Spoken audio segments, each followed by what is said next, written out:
Let's turn to Saudi Arabia. It has decided to restrict the volume of loudspeakers at mosques. This decision has been met with both applause and resentment. A high decibel debate has begun. Questions are being asked on why Saudi Arabia, of all countries, has taken such a step. Let's try to understand. First, the facts of the case. The Islamic Affairs Ministry of Saudi Arabia passed an order last week on the use of loudspeakers at mosques. This order states two main things. Number one, that loudspeakers at mosques should be set at no more than 1/3 of their maximum volume. And number two, the use of loudspeakers should be restricted for the call to prayer, rather than broadcasting full sermons. What led to this decision? Growing complaints from Saudi citizens and expats. There are at least 94,000 mosques in Saudi Arabia, 94,000. And most of them are at a walking distance from residential buildings. The Islamic Affairs Ministry says it received numerous complaints that the loud volume at these mosques was causing disturbance to children as well as the elderly. Defending the decision, the Islamic Affairs Minister Abdul Latif Al-Sheikh said, and I'm quoting, "Those who want to pray do not need to wait for the Imam's call to prayer. They should be at the mosque beforehand." He further said that several television channels also broadcast prayers and Quran recitals, suggesting that the loudspeakers serve a limited purpose. Now, this indeed is a major policy overhaul, especially for a country that is home to two of the holiest sites in Islam.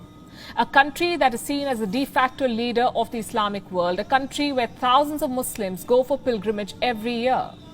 Riyadh views this as just another step in Crown Prince Mohammed bin Salman's liberalization drive, one that will lead to a de-emphasis on religion and open a new era for Saudi society. But critics say this decision could trigger a global backlash against Islamic practices, not just on the use of loudspeakers, but Islamic practices in general.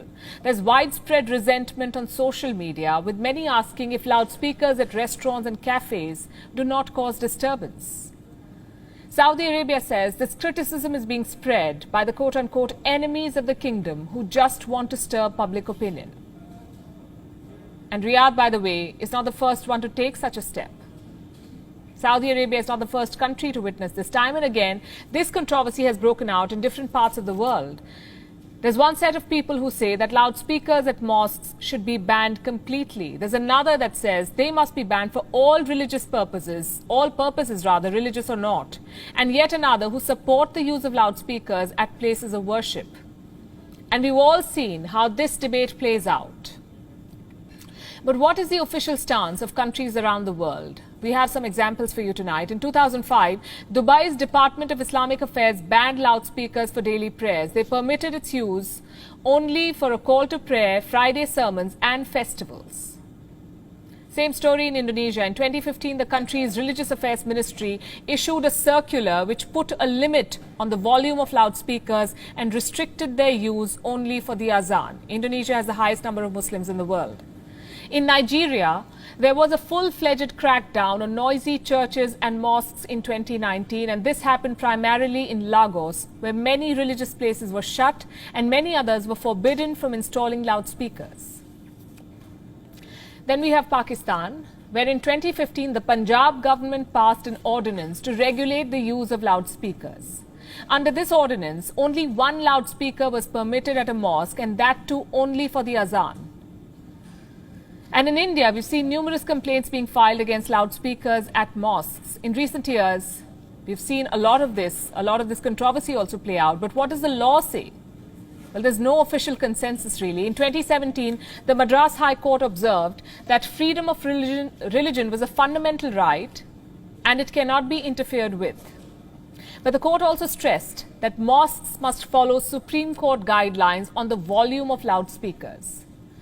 Then in May 2020, the Allahabad High Court held that the azan could be recited from the minarets of mosques without using any amplifying device. And just 2 months back, in March 2021, the Karnataka State Board of Waqf restricted mosques from using loudspeakers between 10 p.m. and 6 a.m. The bottom line is this: be it mosques, temples or churches, loudspeakers at any place of worship are not pleasing to the ears. And if one practice is regularly being called out as nuisance, if it is regularly being touted as something that infringes on somebody's personal space, it may be time for some reflection rather than resentment. Think about it. WION is now available in your country. Download the app now and get all the news on the move.